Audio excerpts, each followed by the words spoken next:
In times of conflict, moments of desperation often demand equally desperate measures, and by the fall of 1944, Japan had reached exactly such a point.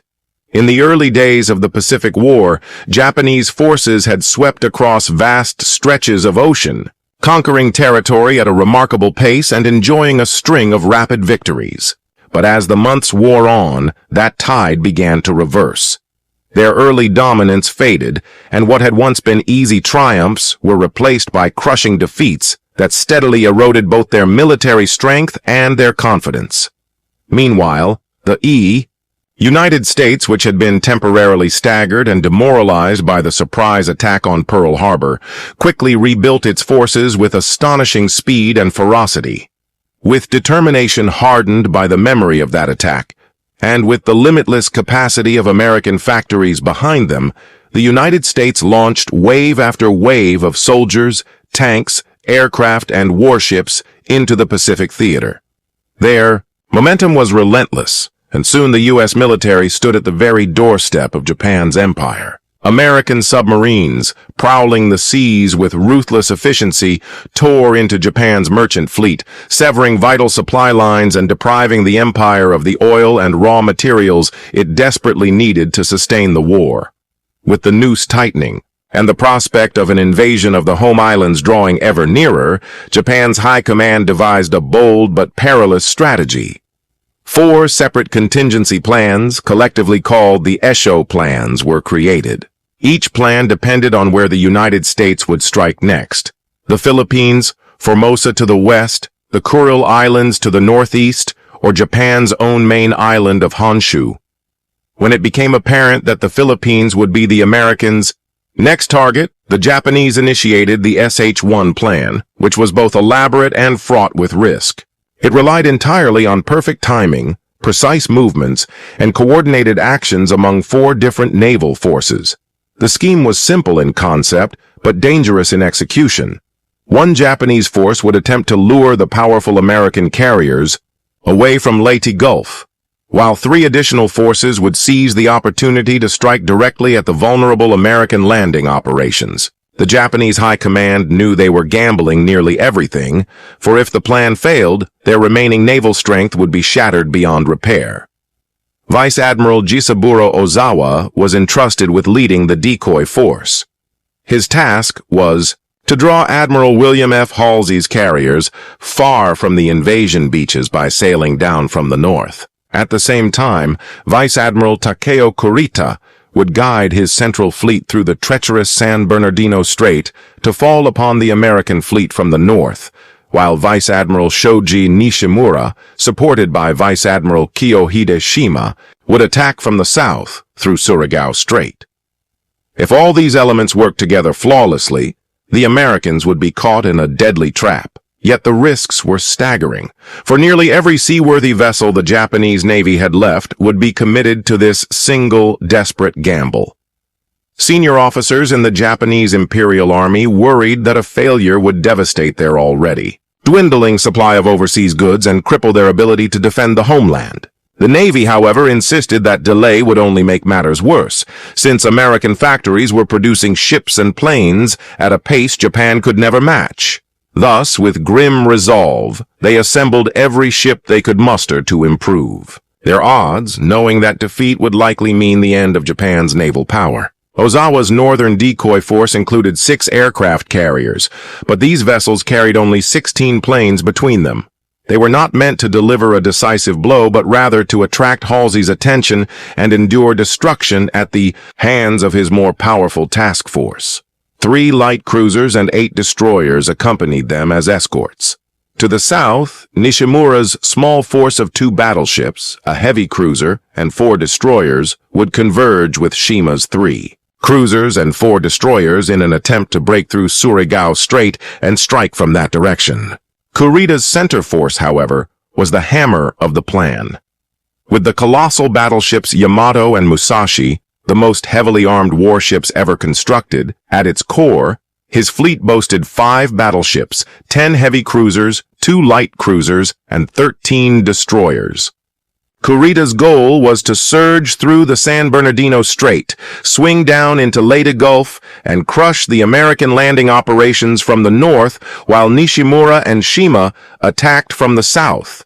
If the plan worked, the American invasion of the Philippines could be thrown into chaos. The advance toward Japan delayed for weeks or even months, and the threat to the home islands temporarily kept at bay. But even before the Japanese fleets could converge, the plan began to unravel. Kurita had expected substantial support from Japanese aircraft stationed in the Philippines. However, relentless American air raids on Filipino airfields, combined with a devastating attack by Halsey's carriers against Formosa, destroyed the majority of those planes. Barely 100 aircraft remained to defend against the inevitable American aerial assaults, far fewer than Kurita required. Tragically, Kurita never received accurate information about this devastating loss. Believing his air cover intact, he pressed forward, unaware that his powerful surface fleet would be virtually defenseless against American aircraft. As his ships prepared to cross the wide Sibuyan Sea, Kurita was in reality setting out on a dangerous voyage with no eyes in the sky and no protective shield overhead. Should American planes appear, his only defense would be the anti-aircraft guns mounted on his ships, a desperate measure against overwhelming air power. Ozawa, leading his decoy carriers, later admitted that he fully expected his force to be annihilated. "I anticipated the complete destruction of my fleet," he explained, yet he accepted that grim fate. His role was to be the sacrifice that made Kurita's success possible.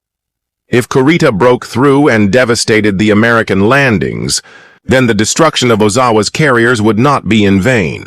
On October 18, 1944, Admiral Soemu Toyoda, chief of the Imperial Navy's General Staff, issued the order to commence SH-1. That morning, Kurita's fleet slipped out from Lingga Roads near Singapore and moved toward Brunei Bay in Borneo. After refueling, they departed again on October 22nd, setting a course northwest toward the Palawan Passage. From there, the plan was to sweep across the Sibuyan Sea, storm through the San Bernardino Strait, and fall upon the unsuspecting Americans. Later that day, Admiral Nishimura also left Singapore, steering his force into the Sulu Sea, while Shima's contingent advanced from the north for their combined strike through Surigao Strait. Ozawa's fleet had already departed the home islands. On October 20th, carefully plotting a course that kept them just outside the range of American reconnaissance planes stationed at Saipan. By doing so, they hoped to avoid detection until it was too late for the Americans to adjust. Ozawa himself knew his fleet had little chance of survival, but his only wish was for Kurita to complete his mission, regardless of the cost. The entire weight of Japan's hopes rested on Kurita's shoulders, yet doubts about his ability to deliver began to grow even before the fleets clashed. Meanwhile, far out at sea, two American submarines, the Darter and the Dace, were preparing to end their patrols. Their crews were exhausted, hungry, and eager to return to Australia for rest, mail from home, and the luxury of fresh food after weeks at sea. By October 22nd, the men were counting the hours until they could leave the war zone behind. Commander David H. McClintock of the Darter and Commander Bladen D. Claggett of the Dace were already issuing orders that would send their boats on the long journey home. That evening, as was customary, the submarines surfaced at dusk, and the calm waters seemed to reflect the weary mood of the crews. But their expectations of an uneventful night were shattered just after midnight on October 23rd. When the Darter's lookouts spotted a large formation of enemy vessels entering the southern mouth of the Palawan Passage, about 350 miles west of Leyte Gulf. McClintock immediately ordered both submarines to close in on the targets. To do so, they had to race through a treacherous stretch of sea known as the Dangerous Ground, a notorious region filled with hidden reefs, shoals, and jagged rocks. Navigating such waters at full speed was perilous, but if they wanted to intercept the enemy at the right angle, the risk had to be taken. As the submarines moved into position, their commanders noticed something remarkable. The Japanese had made a glaring tactical mistake. Kurita's formation lacked destroyers positioned far ahead to guard against a sudden submarine attack. Instead, his ships advanced in two massive groups, each made up of columns of heavy cruisers and battleships, with light cruisers and destroyers stationed only on the flanks. For the Americans, this oversight was an opportunity beyond expectation, for it left one of Japan's most powerful fleets dangerously exposed at the very moment it sailed into the path of two waiting submarines. Although that disposition protected the fleet's flanks from submarine ambushes, it left the formation glaringly open to a frontal torpedo strike. Instead of screening columns with destroyers, the Japanese had heavier cruisers in front, the light cruiser Noshiro leading one column while the heavy cruisers Miyako and Atago pushed ahead in the adjoining lines, effectively presenting their more valuable ships as targets rather than sacrificial escorts. When Atago, Kurita's flagship, was struck and began to founder, command dissolved into confusion. McClintock and Claggett also found it odd that the Japanese commander had chosen the narrow Palawan passage when other routes were available. But Kurita had preferred the reef-swept channel because it lay beyond the search radius of American aircraft based in the Philippines and shortened the route enough to avoid time-consuming at-sea refueling. The two American submarines took up attack positions just after 0500. Darter waited northwest of the enemy column while Dace held about 5 miles to the northeast, poised to fire if the Japanese altered course to avoid McClintock's boat. 5:32 a.m. McClintock opened the action that would become part of the Battle of Leyte Gulf, launching 6 bow torpedoes at Atago from under 1,000 yards and, as soon as the 6th ran true, swinging his stern tubes and firing 4 more at the full. Second ship in line, the heavy cruiser Takao. Explosions bloomed like fireworks, and within minutes McClintock realized most of his initial spread had hit home. From his periscope, Claggett watched the scene and called out in disbelief that it looked like a celebration of gunfire and flames. The payoff was immense.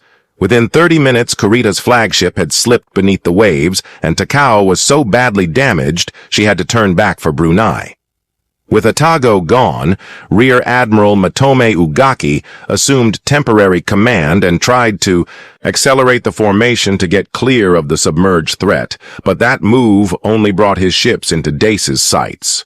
4 torpedoes from Dace slammed into the heavy cruiser Maya, which broke apart amid towering explosions.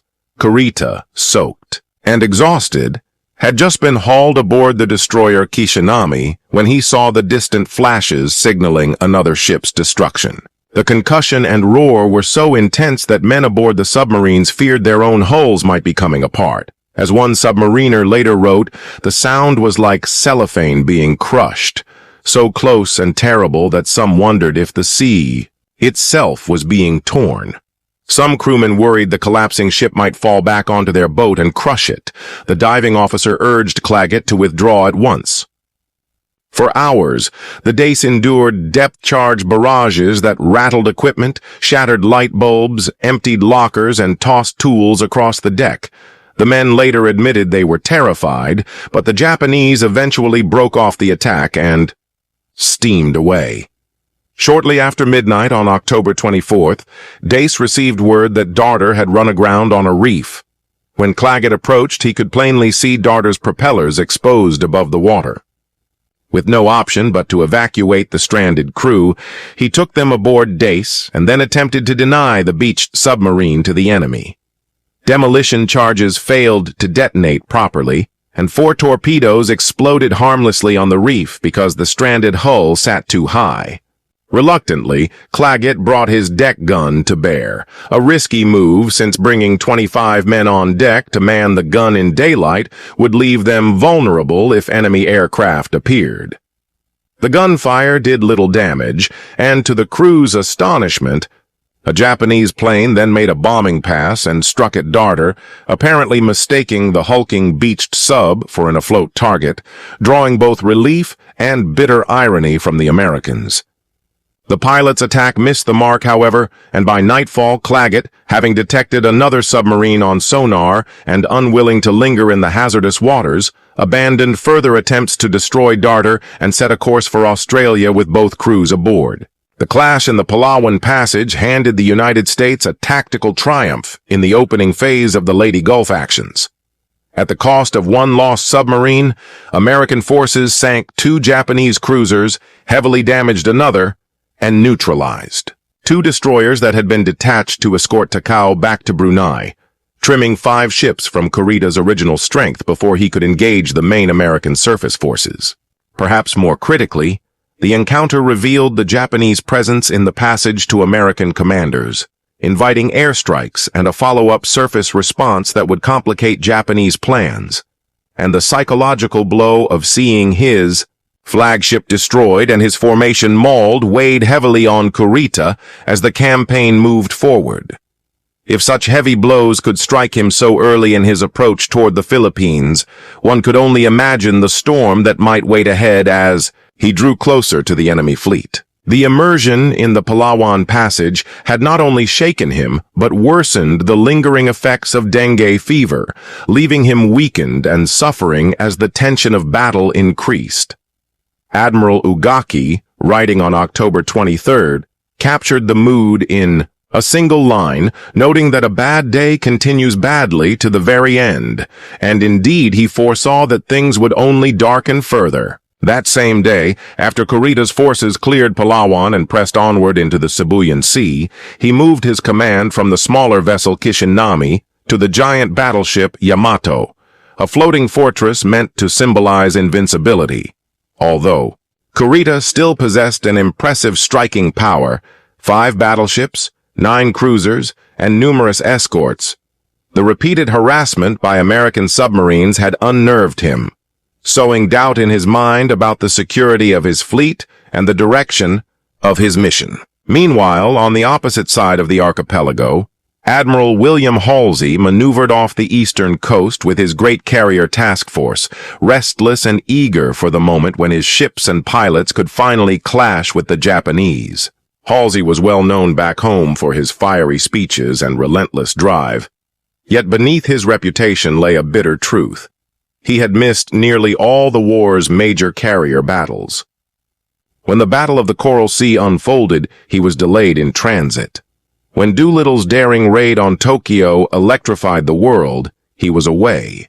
When Midway was fought and won, he lay in a Hawaiian hospital struggling with a severe rash while his subordinate, Raymond Spruance, carried the burden and the glory. Even 2 years later, at the Battle of the Philippine Sea, it was again Spruance who directed the victorious fleet, leaving Halsey fuming and determined that the next opportunity would not pass him by.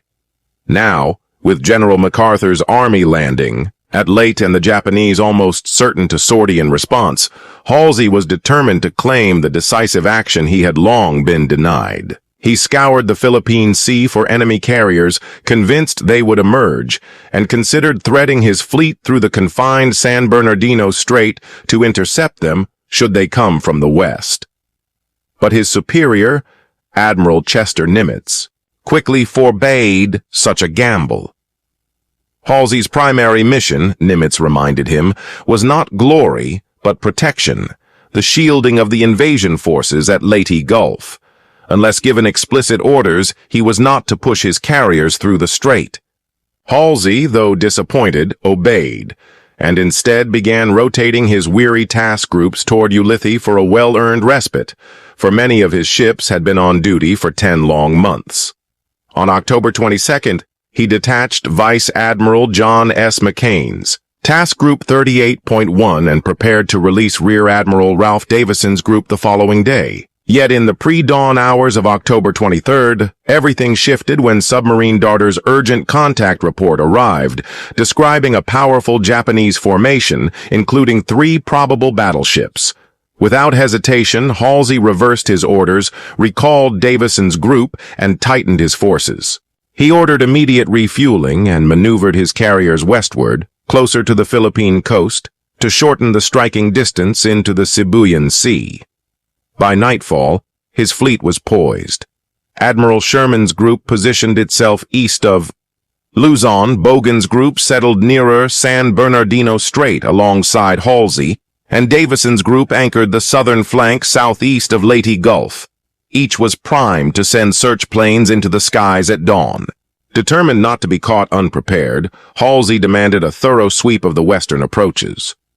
Reconnaissance arcs stretched 300 miles, each covered by a Helldiver bomber with 2 Hellcat escorts, and more fighters were stationed in 100-mile intervals to pass along reports. Though Admiral Sherman worried that such dispersal would leave him too few fighters for defense, he carried out the order without protest. At sunrise, the aircraft leapt skyward, and at 8:20 one of Bogan's flyers sighted a formidable enemy column. 5 battleships, 9 cruisers, 13 destroyers pushing through the Sibuyan Sea. Within minutes, Halsey drew his groups closer, and at 8:37 issued his famous command to strike, urging his men forward with a final wish of good fortune. Yet scarcely had Sherman turned his carriers into the wind to launch his first waves when radar screens lit up with ominous blips. 3 separate enemy air groups, each numbering 50 to 60 planes, were racing in from the west and southwest. The fear that his fighters were stretched too thin was now becoming reality. Torn between following orders to launch the attack or holding back planes to guard his fleet, Sherman saw that he could not do both. Reluctantly, he canceled the strike, devoting every available aircraft to intercepting the threat.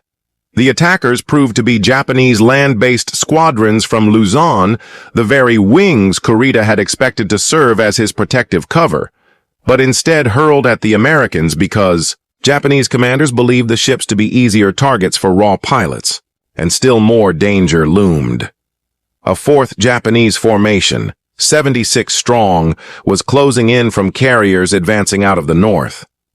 Sherman, grimly aware of his vulnerability, dispatched every fighter he had and turned his ships into the cover of tropical rain squalls, dodging in and out of downpours like infantry diving into foxholes as American and Japanese pilots clashed savagely in the skies above. Among those thrown into the battle was Lieutenant Carl Brown, patrolling above the carrier Princeton. Though his squadron counted only 8 Hellcats, they dived straight at a mass of some 80 Japanese fighters and bombers. Brown later recalled that they had no choice. It was drilled into them from training that the fighters' first duty was to protect the carrier. Against overwhelming odds, they tore into the enemy ranks, shredding them as they had in the famed Turkey Shoot of the Marianas months earlier. One of the U.S. Navy's most accomplished aviators, Commander David McCampbell, also entered the fight. Already celebrated for his earlier victories, McCampbell would find this day surpassing even his own expectations. With only his wingman, Ensign Roy Rushing, beside him, he intercepted a vast Japanese formation of over 40 planes. Unsure whether to dive into the attack or hold back, he radioed the Essex Control Center. "My wingman and I are alone with about 40 fighters. What do you suggest?" Fighter Director Lieutenant John Connolly, later to become governor of Texas, could offer no firm direction and simply told him to use his judgment. McCampbell chose to attack. With Rushing at his side, he held altitude 2,000 feet above the enemy's tight Loughbury circle, waiting until they broke formation for their assault. Then, with cool precision, he and his wingman executed slashing passes, climbing, diving, and striking again, repeating the cycle nearly 20 times. Each time, McCampbell calmly marked his kills in pencil on his cockpit dashboard, a quiet tally of destruction recorded amid the roaring chaos of battle.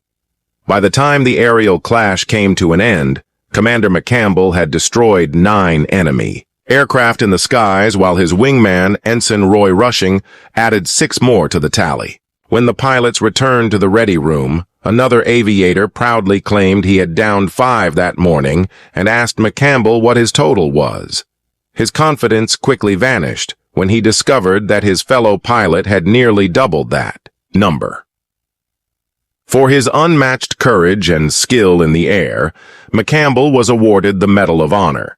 The official citation stated that on October 24th, during a major fleet engagement, he and a single wingman intercepted and attacked a massive group of around 60 Japanese land-based aircraft. He fearlessly shot down 9 planes, threw the enemy formation into complete disorder, and forced the remaining attackers to retreat without any of them reaching the American fleet.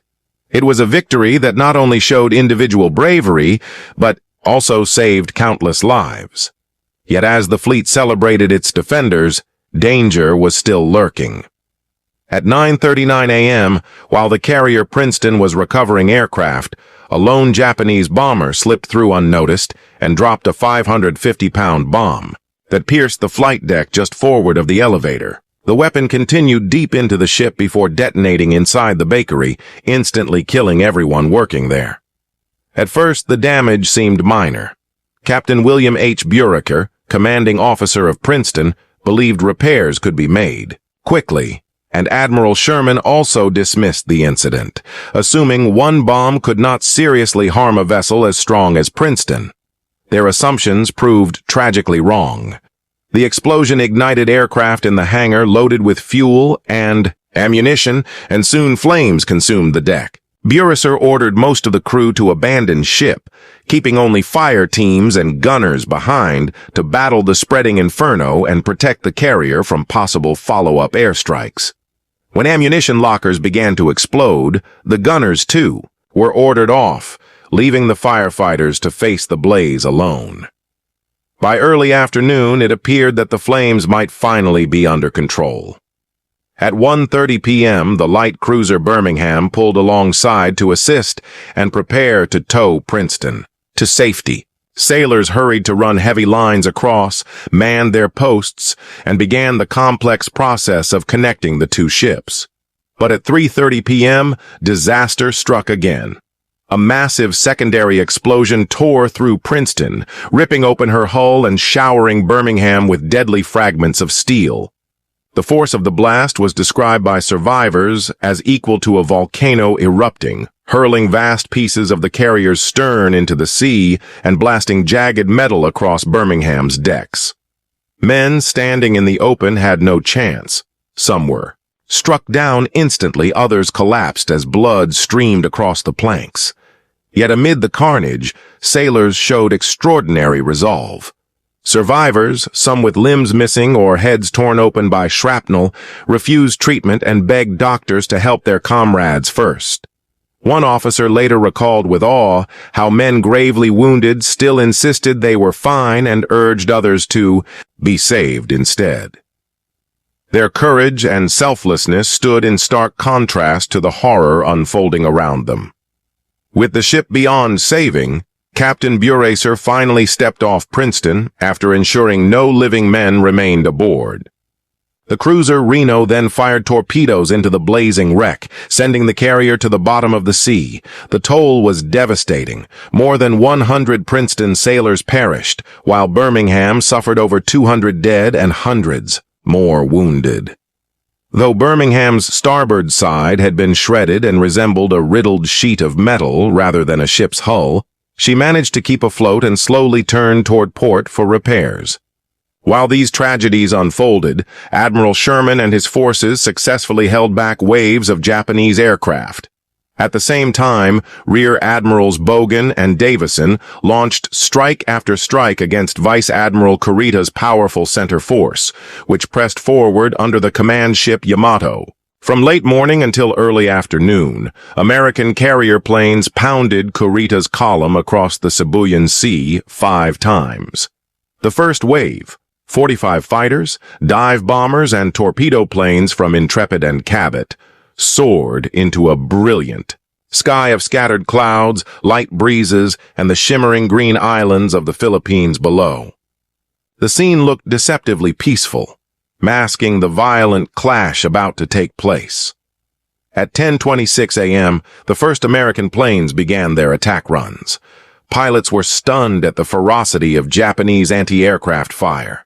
Kurita had reinforced every ship with extra guns to make up for the lack of air cover, and the sky erupted with hundreds of shells from battleships, cruisers, and destroyers. Bright bursts of pink, Purple and white fire surrounded the aircraft as they dived through the deadly barrage, each explosion throwing shards of steel across their paths. Despite this storm of fire, American pilots pressed on, encouraged by the absence of enemy fighters. Fighters struck first, scattering defenders, followed by waves of torpedo planes and dive bombers. Many concentrated on the immense battleship, Musashi, whose thick armor absorbed repeated blows, though the cruiser Miyako sustained heavy damage and was forced to retreat. A second strike added further destruction, leaving Musashi battered but still afloat. Kurita, realizing the peril, radioed Admiral Ozawa to ask if his decoy force had succeeded in pulling Halsey away from the San Bernardino Strait, and also requested reinforcements from Manila. But those aircraft were engaged elsewhere, leaving him with little hope. As the third wave descended in the early afternoon, Musashi was in dire straits. Bombs and torpedoes smashed into her hull, flooding her No. 4 engine room and robbing her of power. Commander Dan Smith, leading planes from Enterprise, recalled diving through clouds to find the ship below engulfed in fire, struck repeatedly by torpedoes and bombs until she lay motionless, her bow awash in seawater. The final two strikes sealed her fate. 10 more torpedoes and numerous bombs tore into her, one directly blasting her command tower. Kurita's fleet was hammered continuously, with his cruisers and destroyers also taking punishing damage. By late afternoon, Musashi slipped beneath, the waves carrying more than 1,000 sailors with her. In all, Halsey's carrier groups had flown 259 sorties against Kurita, losing only 18 planes to anti-aircraft fire, a loss so small compared to the devastation inflicted that even Japanese commanders admitted in private writings that it was disastrous. The mighty battleships Yamato, Haruna, and Nagato had all taken serious damage, leaving them scarred and partially crippled, while the cruiser Miyako was forced to retreat to Brunei for extensive repairs, and the colossal Musashi, once a symbol of Japanese naval supremacy, had been lost entirely to the relentless American assault. In the chaos and fog of war, overestimations of inflicted damage were common, and the reports brought back by American aviators painted a picture far grimmer than reality. Halsey, relying on these reports, was led to believe that Kurita's center force was shattered, broken, and nearly incapable of mounting any further resistance, which in his mind justified redirecting his attention toward the more lucrative goal of locating Japanese carriers. Having already missed several critical opportunities to strike earlier in the war, Halsey was determined not to allow what appeared to be a chance of decisive action slip through his fingers again, and so he acted on this misjudgment. Yet Kurita, despite the heavy losses, still commanded a potent armada of battleships, cruisers, and destroyers capable of inflicting severe damage on the American forces if circumstances turned in his favor.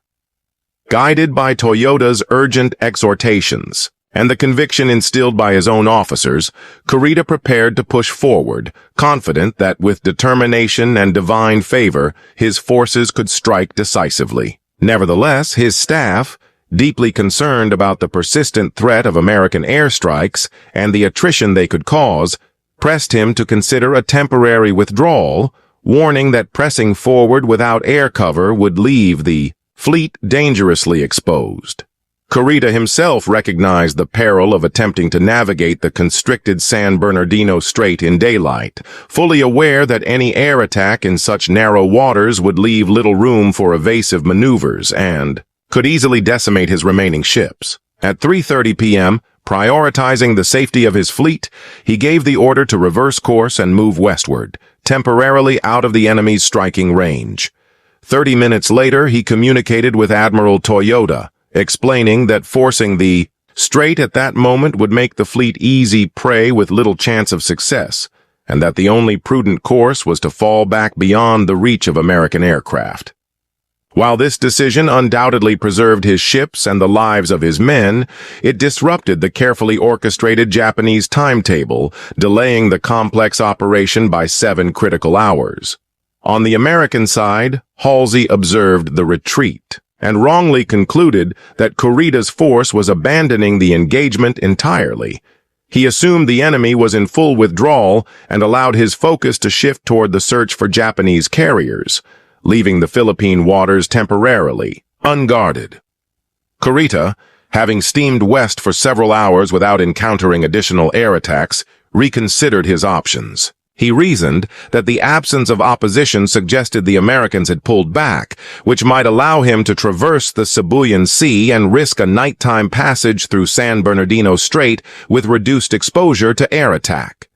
Encouraged by a message from Toyota reinforcing the importance of pressing the operation and urging him to continue despite previous setbacks, Kurita cast aside caution. At 5:14 p.m., he turned his fleet back toward the Philippine archipelago, transmitting to Toyota that the first striking force would enter Leyte Gulf and fight to the last man, braving all potential losses and damage.